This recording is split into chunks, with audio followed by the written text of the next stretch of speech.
Cześć, witam na kanale Hard Reset. W tym odcinku pokażę Ci, jak przeprowadzić reset do ustawień fabrycznych telefonu INFINIX Zero X Pro przez ustawienia telefonu.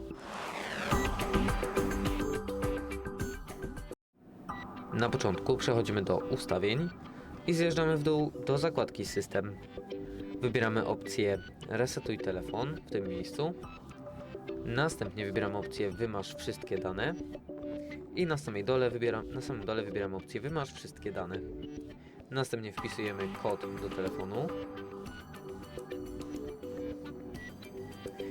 I wybieramy opcję Wymasz wszystkie dane. A teraz czekamy, aż telefon uruchomi się ponownie.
Jeżeli wideo było dla Ciebie pomocne, zostaw łapkę w górę oraz subskrypcję.